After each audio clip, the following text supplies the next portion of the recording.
Howdy doody, Travis. I will be doing my artist presentation on Laura Owens, an abstract contemporary artist.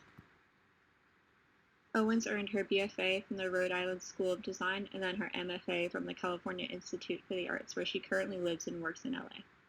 Her work is more concerned with what she wants to make versus what is expected to make, and it's very playful, colorful, and has a very strong voice behind it. Most of her work from her BFA and her MFA can be just described as pure abstraction.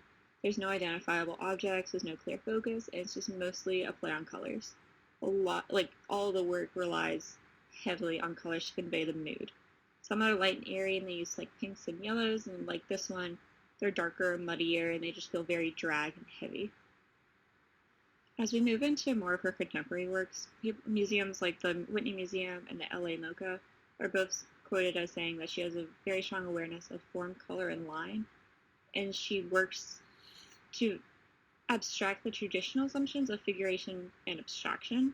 She kind of works between this avant-garde, pop, craft, technology, just playing with all of those different concepts and making them fun and playful. She's quoted as saying about herself, "I often refer to myself as being in a perpetual student mode, teaching myself to make the painting that I want." One of my favorite things about her work is that she doesn't really tell the museum or the installer how to install her work. She doesn't tell them which one's the top, which one's the bottom, what side goes where. She lets them decide so it can turn different landscapes into seascapes and desertscapes. I find this super interesting because the same viewer can travel with the work and get a different read on it every single time. It also starts to pick at the question of what really is true abstraction. Is this true abstraction because it absolutely has no orientation to it? It's playing with this line of how abstract can you be before it's not art anymore. In one of her recent exhibitions at the LA MoCA, they were quoted as saying that these works often demonstrated her keen interest in how paintings function given a room and use illusionistic techniques to extend the plane of the floor or wall directly into the space of her pictures. She really likes to use this push and pull on the different layers and materials to confuse the viewer about what space is where. Some of her common themes were folk, conceptual, and classic paintings, and they kind of show up in different ways throughout her work.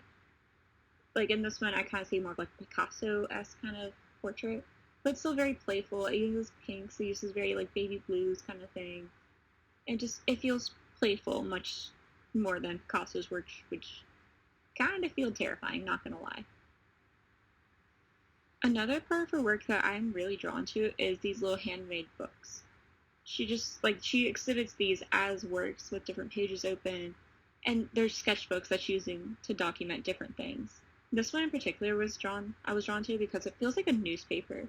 There are all the little columns, different news stories, the icons look like abstracted pictures from it, like little moon clock that could be like a bell tower. I see the little purple apple things as maybe an ad for a fruit thing. The purse could also be just another ad. It just feels very playful and primitive, but it has a lot of detail into it. And this is just one page of a sketchbook. It's a very fine line between the playful, fun, simple symbols, but there's still a lot of detail in the background of this text.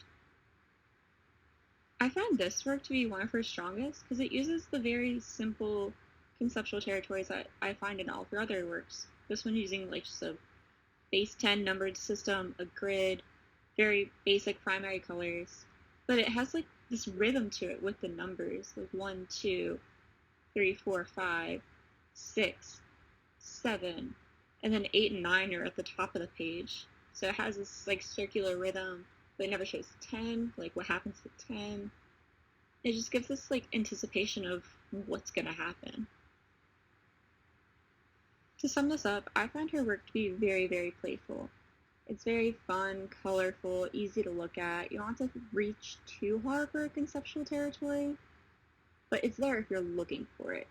This is the type of thing I could look at a museum for a couple minutes and be very happy looking at, and it's the type of project I could also write a 10-page research paper on if I needed to.